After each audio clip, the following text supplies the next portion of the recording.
아니, 아멘. 남아프리카 공화국의 유명한 대통령인 넬슨 만델라라는 대통령이 자주 했던 유명한 단어가 있습니다. 그 단어는 우분투라는 단어이죠. 우분투는 아프리카 반투족 사람들의 말인데, 우리가 함께 있기에 내가 있다라는 뜻을 가지고 있습니다. 아프리카 부족을 연구하는 어떤 학자가 아이들을 모아놓고 하나의 게임을 제안하게 됩니다. 그들 앞에 나무에 맛있는 과일이 담긴 바구니를 준비해두고, 제일 먼저 출발지에서 제일 먼저 이 과일 바구니가 담긴 곳에 도착하는 친구에게 이 과일을 모두 다 몽땅 주겠다라고 이제 이야기한 거죠. 이 학자는 아이들이 어떻게 행동할지 몹시 궁금해했다고 합니다. 보통 아이들이라면 어떻게 할까요? 종명이랑 보민이에게 목사님이 거기서 출발해서 먼저 오는 친구에게 5만 원을 줄게 하면 어떻게 될까요? 난리가 나겠죠? 인정인가요? 네. 평소에 먹어보지 못했던 과일, 맛있는 과일, 그 배고픔 아프리카 친구들이 혼자서 그 과일을 다 차지할 수 있는 절호의 기회를 잡기 위해 숨도 쉬지 않고 뛰어올 것이다라고 이 학자는 생각했다라는 것이죠. 그런데 잠시 후에 놀라운 일이 벌어졌습니다. 인류학자의 생각과는 달리 그 누구도 과일 바구니를 향해서 뛰어오지 않았다라는 것이죠. 대신 어떻게 왔을까요? 모두가 손을 잡고 같이 바구니를 위해 천천히 걸어왔던 것이죠. 그리고 과일 바구니에 있는 과일을 모두 똑같이 나누고 정말 행복한 표정으로 맛있게 먹었다고 합니다. 이 학자가 너무 신기해서 보편적으로 자기가 볼 수 있는 반응이 아니었던 거죠. 그래서 아이들에게 물어봤죠. 야, 먼저 뛰어가면 과일 바구니 있는 거 너 혼자 다 먹을 수 있는데 왜 그렇게 하지 않고 다 같이 손잡고 왔니? 라고 그러자 아이들이 한 목소리로 뭐라고 외쳤을까요? 우분투라고 외쳤다라는 것이죠. 그리고 한 아이가 이렇게 말했다고 합니다. 나 혼자 뛰어가서 과일 바구니를 다 차지하면 그 과일 바구니에 있는 과일을 먹고 싶은 나머지 아이들이 먹지 못하기 때문에 슬픈데 어떻게 나만 좋아할 수 있냐라고 이야기하더라는 것이죠. 그러니까 이 아프리카 아이들은 진짜 행복이 뭔지 알았다라는 것이죠. 우분투라는 말의 뜻, 우리가 함께 있기에 내가 존재한다라는 것이죠. 모두가 행복해야만 내가 행복할 수 있다라는 것이죠. 그리고 이 행복이야말로 참된 행복이 아닐까 생각해 보게 됩니다. 시간이 갈수록 개인주의가 점점 더 심해지고 있죠. 아이들은 친구들과 어울리기보다는 집에서 뭐 스마트폰을 보거나 게임을 하거나 뭐 그렇게 혼자 있는 것을 더 좋아하죠. 많은 청년들이 결혼을 기피하고 결혼을 했다 하더라도 자녀를 갖지 않기를 원하고, 뭐 사회적인 경제적인 환경이 좋지 않아서 그런 것도 분명히 있겠지만 결국에는 다른 사람들과 엮이는 것을 싫어하고 혼자만 편하게 사는 것을 선호하기 때문이 아닐까 생각해 보는 것이죠. 그 결과 뭐 혼자 살다가 죽고 났는데 몇 달 동안 그 사람이 죽었는지 살았는지 모르다가 발견되는 뭐 고독사도 이제 드문 일이 아니잖아요. 아이들부터 어르신들까지 모든 세대가 개인주의가 점점 더 심해져 가고 있는 것이 오늘날 우리가 살아가는 이 시대라는 것이죠. 그런데 이런 개인주의의 문제가 교회라고 해서 예외는 아닌 것이죠. 교회 안에도 이런 개인주의 문제가 심각하죠. 가난한 성도들이 점점 늘어나고 있다는 것은 뭐 어제 오늘의 이야기가 아니죠. 가난을 거꾸로 하면 무엇입니까? 안 나가. 즉 교회에 안 나가는 성도를 가난한 성도라고 하는 것이죠. 뭐 코로나 이전에도 있었지만 코로나를 겪고 온라인 예배로서 예배를 드릴 수 있다라는 것을 허용하자 더욱더 안 나가는 성도들이 많죠.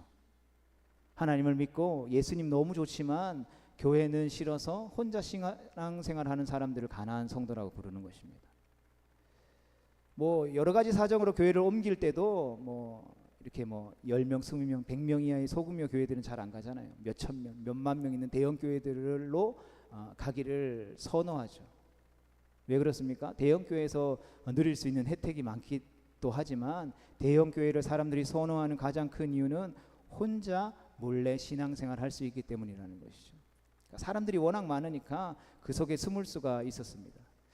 2010년도인가요?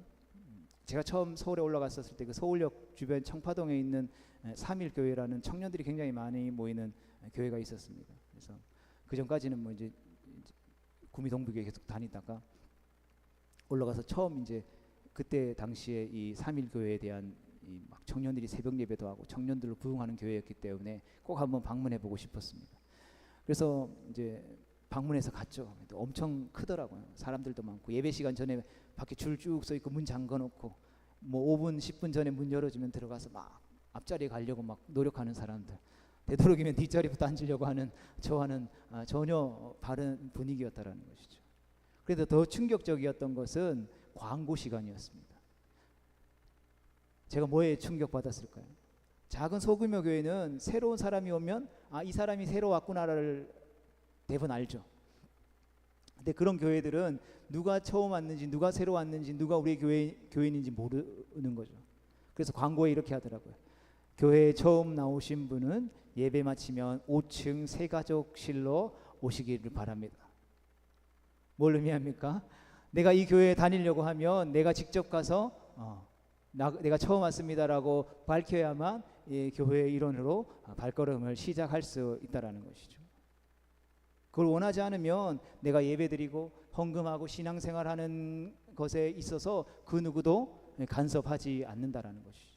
그 누구의 터치도 받지 않고 관심도 받지 않고 신앙생활을 할 수 있다라는 것입니다. 그런데 성경은 그렇다면 우리에게 이러한 개인주의에 대해서 과연 뭐라고 말하고 있을까요? 물론 우리는 하나님 앞에 단독자로 서게 됩니다. 우리 스스로 서게 되죠. 그러니까 각자가 하나님 앞에서 심판을 받게 됩니다. 로마서 14장 12절 말씀 같이 보겠습니다. 시작. 이러므로 우리 각 사람이 자기 일을 하나님께 직고하리라. 그래서 어떤 분들의 말처럼 뭐 아내 치맛자락 붙잡고 천국 가는 경우는 결코 존재하지 않죠. 뭐 우리 조상 중에 뭐 훌륭하신 성인이 있다고 해도 그 사람의 공로로 우리가 천국 갈 수 있는 것이 아니라는 것이죠. 하나님 앞에 설 때에는 우리 한 사람이 단독자로 서야 한다라는 것이죠. 그 누구도 나를 대신할 수 없고 나를 도울 수 없다라는 것이죠. 오직 예수 그리스도의 그 십자가 대속의 은혜만을 의지하며 하나님 앞에 나아갈 수 있다라는 것이죠. 하지만 성경은 우리가 하나님 앞에 단독자로 서는 것만을 말하고 있지 않다라는 것이죠. 그러니까 사실 성경은 자기 혼자 하나님 앞에 서는 것을 말하는 것보다 우리가 함께 하나님 앞에 서는 것을 더 많이 말합니다. 가령 사도 요한은 요한계시록에 이렇게 이야기하죠. 같이 읽어보겠습니다. 시작. 이 일 후에 내가 보니 각 나라와 족속과 백성과 방언에서 아무도 능히 셀 수 없는 큰 무리가 나와서 흰옷을 입고 손에 종려가지를 들고 보좌 앞과 어린 양 앞에 서서 하나님을 예배하게 되는 것이죠. 마지막 날에 모든 나라에서 구원받은 성도들이 흰옷을 입고 손에 종려가지를 들고 하나님의 보좌 앞과 어린 양이신 예수님 앞에 서게 될 것이다라는 것이죠. 하나님은 구원받은 성도가 각자 알아서 신앙생활을 하도록 하지 아니하시고 함께 모여서 신앙생활을 하도록 하셨다라는 것이죠. 그것이 교회라는 것이죠. 예수님이 이 땅 가운데 오셔서 제자를 불러 모으시고 야 내가 이제 십자가 지고 이제 부활해서 하나님 나라로 갈 건데 너네는 각자 서서 그렇게 나를 믿으면 돼 라고 말씀하시지 않았다라는 것이죠. 예수님은 항상 함께 모여서 같이 전도할 때도 하나님과 함께 기도할 때도 예수님이 약속하신 성령을 기다릴 때도 끊임없이 함께 하기를 원하셨다라는 것이죠. 그리고 예수님께서 십자가에 못 박히시면서까지 이 땅에 남겨두시고 세우기를 원하셨던 것이 바로 교회라는 공동체였다라는 것이죠. 그런데 교회는 성도들이 모여있는 단순한 모임이 아니잖아요. 교회는 예수님을 머리로 하고 성도를 몸으로 하는 살아있는 공동체인 것이죠. 그러니까 우리가 쉽게 표현해서 그냥 산동교회라고 이야기하지만 실제적으로 우리가 영적으로 표현할 때 교회는 우리 한 사람 한 사람이잖아요. 우리가 교회인 것이죠. 이 산동교회가 교회될 수 있는 이유는 교회인 우리가 함께 모여서 예배드리기 때문에 이것이 교회될 수 있는 것이지 우리가 여기에 존재하지 않다면 이것은 그냥 건물일 뿐이라는 것이죠. 이것을 교회로 부르지 않는다라는 것입니다.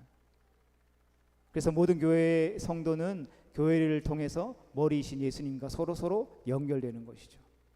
그러니까 이러한 점에서 교회의 중요성은 아무리 강조해도 지나치지 않다라는 것이죠. 왜냐하면 교회 없이 예수님과 연결될 수 없기 때문입니다. 그 이유는 잘 모르겠어요. 우리가 오늘날 한국교회 모습들을 보면 연약함과 아픔과 또 부족함이 있는 교회의 모습들을 보죠. 그러한 교회의 모습들을 통해서 교회가 손가락질 받고 전도의 문이 막히고 사람들이 교회 가는 것을 꺼려하게 만들죠. 그럼에도 불구하고 왜 교회는 계속해서 교회로 오라고 이야기할까요? 왜 교회에 와야 된다라고 이야기할까요? 코로나 시대를 거치면서 그냥 유튜브로 집에 앉아가지고 예배 드려도 충분히 예배 드릴 수 있다라고 우리가 생각했잖아요. 그런데 왜 그럼에도 불구하고 우리가 하나님의 말씀을 보면 함께 모이기를 힘써라.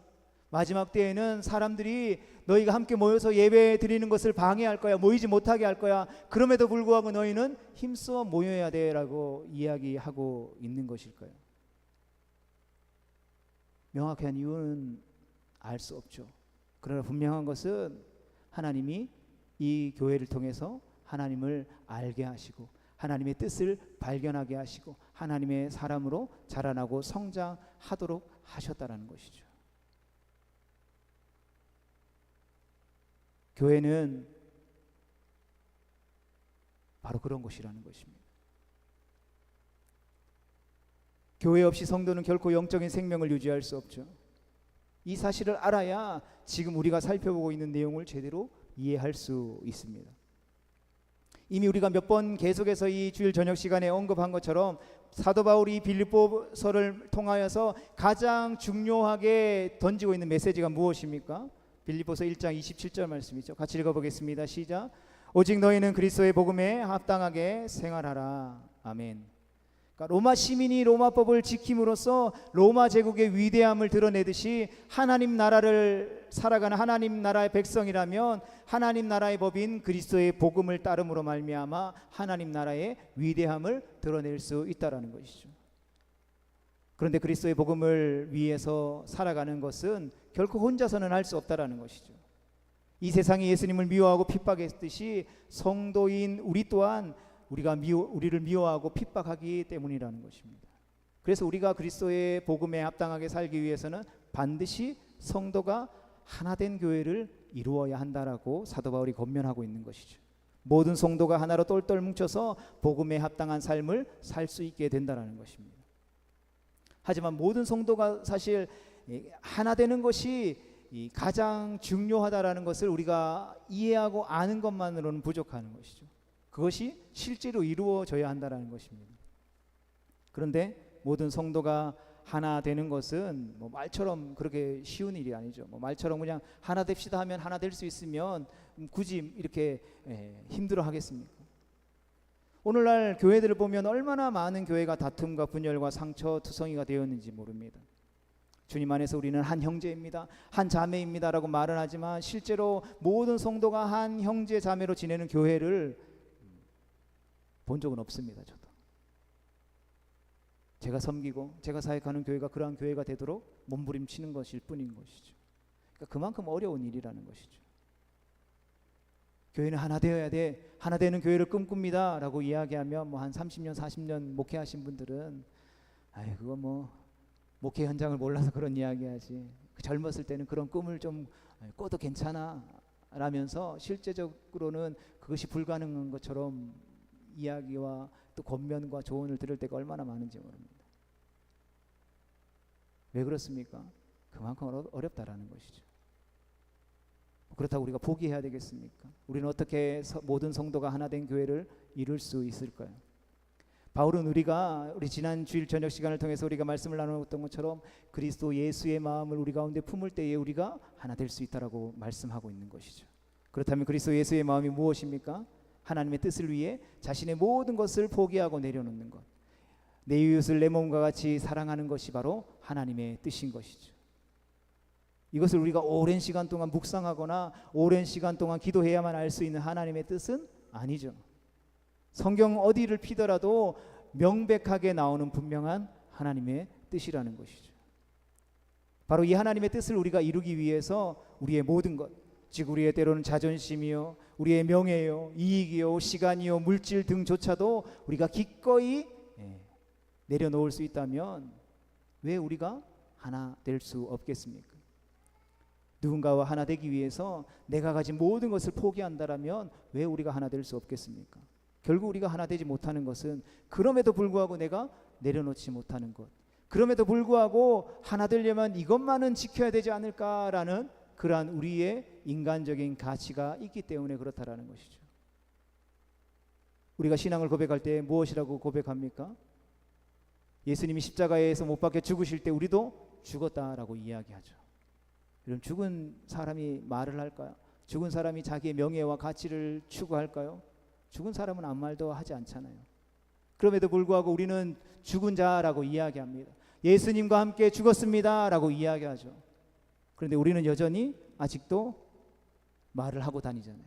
마치 좀비들처럼 죽었다라고 말하면서 계속해서 우리는 육신의 욕망을 쫓아 살아가고 있다라는 것이죠. 예수님은 죄인을 구원하시려고 하나님의 뜻에 순종하기 위해 그야말로 모든 것을 포기하고 내려놓으셨습니다. 그 결과 어떻게 됐습니까? 하나님의 구원 계획이 이루어졌고 지옥에 던져야 마땅한 우리 죄인들이 구원을 받아서 하나님의 자녀가 된 것이죠. 이것이 그리스도 예수의 마음입니다. 바울은 이 마음을 우리가 품어야 한다라고 권면하고 있는 것이죠. 그러면 모든 성도가 하나 될 수 있다라는 것입니다. 바울은 이처럼 우리가 그리스도 예수의 마음을 품을 때 하나 될 수 있고 성도들을 미워하고 핍박하는 세상 속에서 복음에 합당한 삶을 살 수 있다라고 말하는 것이죠. 이것이 바로 하나님의 나라의 백성된 우리가 살아야 할 마땅한 삶이라는 것입니다. 그런데 이러한 삶을 신앙심이 깊고 오랫동안 열심히 신앙생활해온 몇몇 성도들만이 아니라 모든 성도가 똑같이 살아야 한다는 것이죠. 교회에 20년 된 분도, 교회에 2년 된 분도, 교회에 나온 지 2달 된 분도, 오늘 처음 나온 분들도 모두가 똑같이 그렇게 살아야 한다는 것이죠. 이 산동교회가 빨간 벽돌로 지어졌잖아요. 이렇게 벽돌로 이렇게 지은 건물들을 생각해 봅시다. 수천 수만 장의 벽돌로 이 교회나 건물들을 짓게 되죠.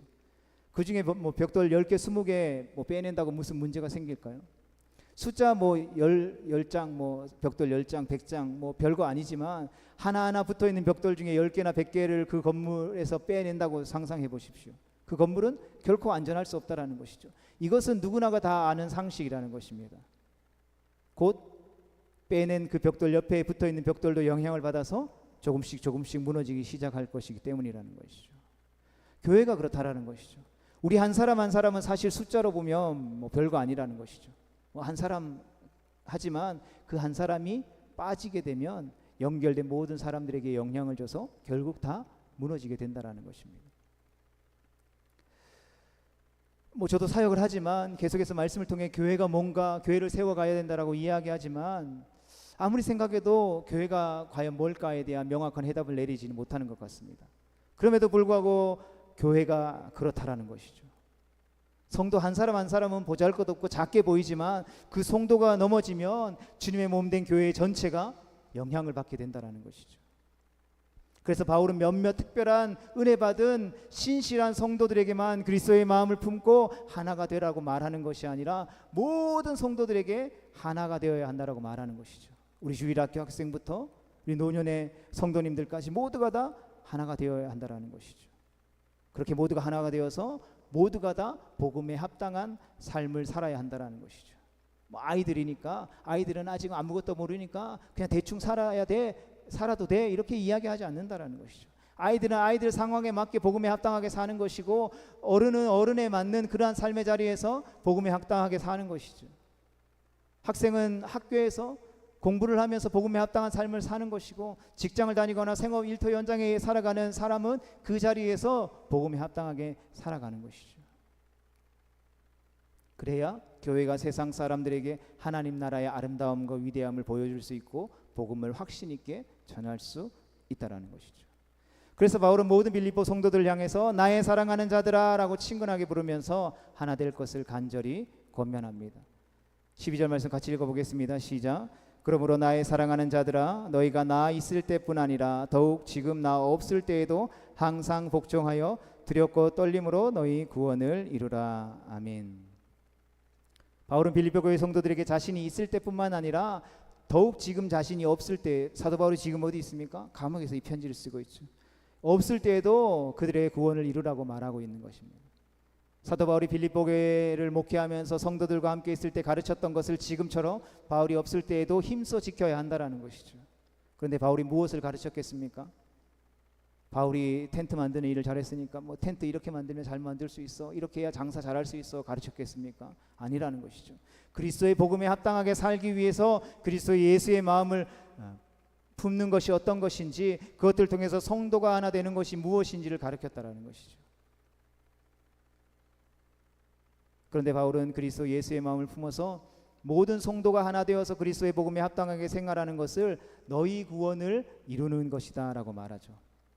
그러니까 우리가 구원이라는 것을 생각하면 예수님을 믿음으로 영접하여 죄사함을 받고 천국에 가는 것이라고 생각하죠. 하지만 바울은 그리스도 예수의 마음을 품고 하나가 되어 그리스도의 복음에 합당하게 사는 것 또한 구원이라고 말하고 있는 것이죠.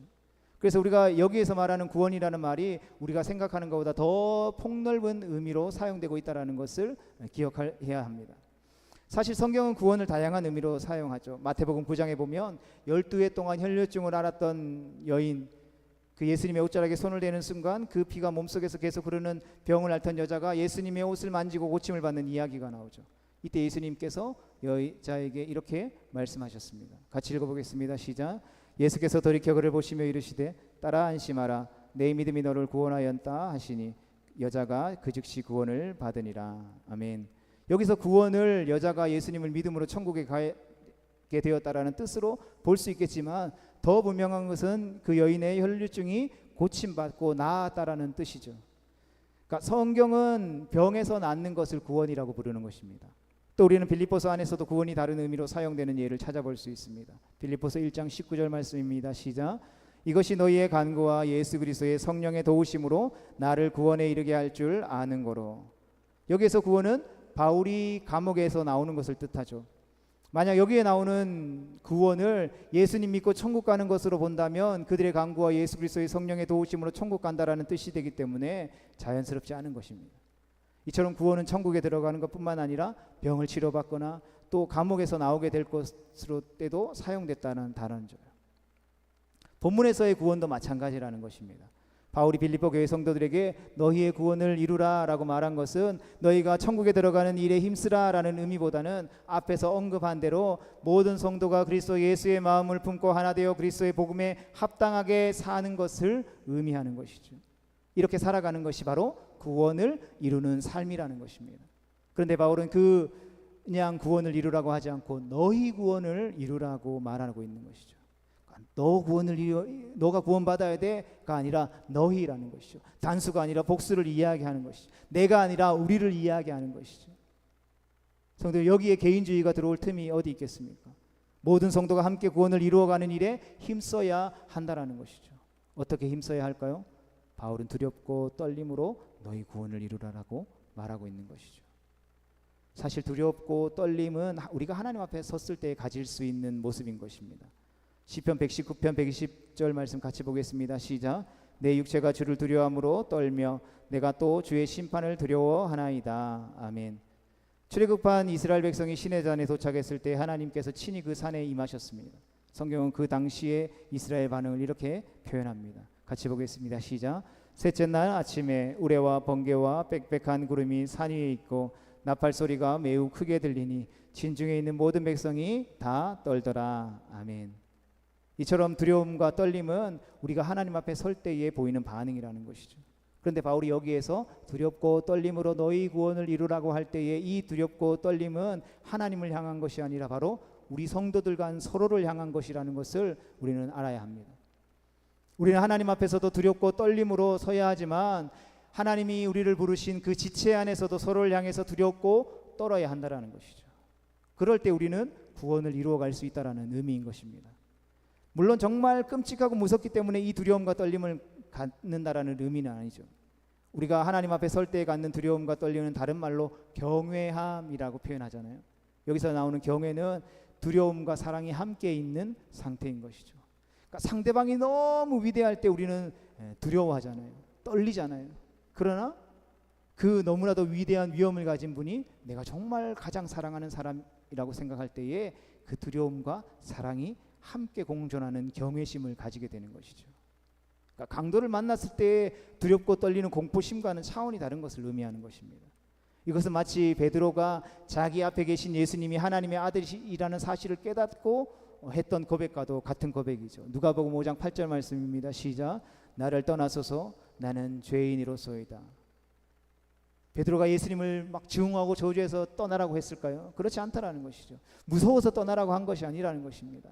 흠이 없는 하나님의 아들 예수님의 완전한 의로우심을 그가 발견한 것이죠. 자신과 같은 죄인이 그분을 도저히 마주하며 함께 할 수 없기에 떠나달라고 간청했다라는 것이죠. 너무나도 사랑하지만 그렇기에 자신 같은 죄인과 함께 할 수 없다라는 것을 베드로가 깨달은 것이죠. 그런데 본문에서 바울은 바로 이런 두려움과 떨림을 하나님 앞에서만이 아닌 우리 지체인 성도들 서로를 향해서 가져야 한다라고 말하는 것이죠. 우리가 서로를 대할 때에 마치 하나님을 보듯이 사랑의 마음으로 두려워하고 떤다면 과연 어떤 일이 일어나게 될까요? 서로를 무시할 수 있을까요? 너와 나는 급이 달라라고 이야기할 수 있을까요? 아무 생각 없이 함부로 말을 내뱉을 수 있을까요? 존중과 배려하는 행동들을 할 수 있을까요? 그 모든 것이 사라지게 된다는 것이죠. 서로를 존중하게 되고 자기보다 남을 낮게 여길 것이고 기꺼이 서로를 도우려고 힘쓸 것입니다. 그렇게 행동한다면 어떤 일이 벌어질까요? 하나 되는 것은 자명한 일이라는 것이죠. 모두가 그리스도의 복음에 합당하게 생활하여 결국 구원에 이르게 될 것이다라는 것이죠. 사랑하는 성도 여러분, 교회 안에서 우리가 서로 사랑하되 두렵고 떨림으로 사랑할 수 있기를 축복합니다. 친하다라고 함부로 말하는 것은 진정한 사랑이 아니잖아요. 나이가 어리다고 나보다 신앙생활을 적게 했다고 해서 함부로 대하고 말한다면 결코 교회는 하나 될 수 없다라는 것이죠. 하나님이 하나 되게 하시는 교회의 모습은 그런 모습이 아니라는 것이죠. 사랑하기 때문에 오히려 더욱더 상대방 앞에서 두려워하고 떨어야 한다라는 것이죠. 그 상대방을 통하여서 아름다운 하나님의 형상을 볼 수 있어야 하는 것이죠. 내가 그 사람을 대하는 것이 바로 하나님을 대하는 것처럼 여겨야 한다라는 것입니다. 서로 사랑 가운데 두려움과 떨림으로 서로를 대하는 것이 바로 교회가 하나 되게 하는 것이고 가정과 사회가 하나 되는 길이라는 것이죠. 하지만 문제는 여전히 남아 있습니다. 무슨 문제입니까? 우리는 그리스도의 복음에 합당하게 살아가야 한다라는 것을 잘 알고 있죠. 목사인 저는 여러분들보다 더 많이 공부하고 배웠기 때문에 더 잘 알 것입니다. 그렇다고 해서 제가 여러분들보다 더 나을까요? 그렇지 못하다라는 것이죠. 하나 되기 위해서 그리스도 예수의 마음을 품어야 한다는 것도 그것이 우리가 이루어야 할 구원이고 서로 사랑하며 두려움과 떨림으로 대할 때에 이룰 수 있다는 것도 말씀을 준비하면서 제가 가장 먼저 도전받았지만 진짜 문제는 안다고 해도 아는 대로 절대로 저절로 살 수 있는 것이 아니라는 사실인 것이죠. 왜 그렇습니까? 우리가 아는 것과 우리가 행동하는 것이 다르기 때문인 것이죠. 아는 대로 행동하면 되는데 그것이 쉽지 않은 것이죠. 자녀를 집에서 대할 때에 사랑해야 하고 축복해야 되고 지금 현재의 모습은 속에 천불이 나지만 하나님이 이 아이를 통해서 행하실 놀라운 일들을 기대하면서 축복해 줘야 된다는 거 알죠? 그런 마음을 가지고 들어왔는데 뭐 오만상 해집어 놓으면 쉽지 않다라는 것이죠. 알지만 너무나도 잘 알지만 쉽지 않다라는 것이죠. 이것이 우리가 갖고 있는 문제잖아요. 우리에게 그것을 행할 능력이 있느냐라는 것입니다. 만약 우리에게 행할 능력이 없다면 우리가 지금까지 살펴본 내용은 우리에게 아무런 유익이 될 수 없겠죠. 그저 머리만을 만족시키는 내용일 뿐 실제 우리의 삶의 구원을 이루는 일에는 아무 소용이 없을 것입니다. 이런 점에서 다음 말씀이 우리에게 너무나도 중요한 말씀으로 주어지는 것이죠. 본문 13절 말씀을 같이 읽어보겠습니다. 시작. 너희 안에서 행하시는 이는 하나님이시니 자기의 기쁘신 뜻을 위하여 너희에게 소원을 두고 행하게 하시나니. 아멘. 이 말씀이 우리에게 기쁨의 좋은 소식, 복음으로 다가오지 않습니까? 우리가 아는 이 모든 것이 헛되지 않을 뿐만 아니라 결국 우리의 구원을 이루게 될 것이다라는 것이죠. 다시 말해서 우리가 그리스도 예수의 마음을 품고 하나 되어 그리스도의 복음에 합당하게 사는 삶을 살게 될 것이다라는 것입니다. 할렐루야. 그렇다면 이 일이 어떻게 가능하다라는 말입니까? 우리 안에 계시는, 우리 안에 내주하시는 하나님께서 친히 우리를 위해 일하시기 때문에 가능하다라는 것이죠. 그래서 13절의 말씀을 이렇게 번역할 수 있을 것입니다. 같이 읽어보겠습니다. 시작. 왜냐하면 하나님은 우리 안에 일하시는 분이시기 때문입니다. 하나님은 당신이 기뻐하시는 목적을 이루시기 위해 우리에게 의지를 주셔서 우리가 행동하게 하십니다. 아멘. 할렐루야. 성도 여러분, 우리 자신의 힘으로는 그리스도 예수의 마음을 품을 수 없다라는 것이죠. 우리가 가진 그 어떤 것으로는 우리가 하나 될 수 없다라는 것입니다. 서로 사랑으로 그리고 두렵고 떨림으로 대할 수 없다라는 것이죠. 우리에게는 그럴 의지도 그럴 능력도 없다라는 것이죠. 그렇다면 절망해야 된다라는 말입니까? 아니라는 것이죠. 하지만 우리 안에 계시는 하나님께서 우리에게 의지를 주신다라는 것입니다. 우리에게 그것을 행할 수 있는 능력을 주신다라는 것이죠. 그리스도 예수의 마음을 품어서 하나가 되어 그리스도의 복음에 합당하게 살 의지와 능력을 주신다라는 것입니다. 하나님께서 이 일을 위해 지금도 우리 안에서 계속해서 일하고 계시다라는 것이죠. 하나님께서 우리 안에서 이 일을 멈추시지 않는 이상 하나님은 반드시 우리를 향하신 당신의 선한 뜻을 이루실 것이라는 것입니다. 즉 우리가 그리스도 예수의 마음을 품고 서로 하나가 되어서 두려움과 떨림으로 대하면서 그리스도의 복음에 합당하게 사는 구원을 하나님께서 우리 안에서 이루게 하실 것이다라는 것이죠. 그래서 우리가 예배하는 것이죠. 그래서 우리가 함께 모이는 것입니다. 우리가 예배 가운데 하나님 그러한 은혜와 능력을 달라고 계속해서 간구하는 것이죠. 그 하나님이 능력 주실 때에 우리의 삶 가운데 그것을 행함으로 말미암아 우리의 구원을 우리가 이룰 수 있다라는 것입니다. 성도 여러분, 이 믿음의 확신 가지고 우리에게 새롭게 허락하신 이번 한 주간도 믿음으로 승리하는 거룩하고 복된 성도 되어질 수 있기를 주님의 이름으로 축복합니다. 그렇게 주님의 몸된 교회로 함께 지어져 갈 수 있는 우리 모두가 되어질 수 있기를 축복합니다. 우리 안에 행하시는 그 하나님의 놀랍고 위대한 일들을 목도하며 나아갈 수 있는, 그래서 그 하나님이 행하신 일들을 날마다 찬양하며 높여 드리며 나아갈 수 있는 우리 모두가 되어질 수 있기를 주님의 이름으로 축복합니다.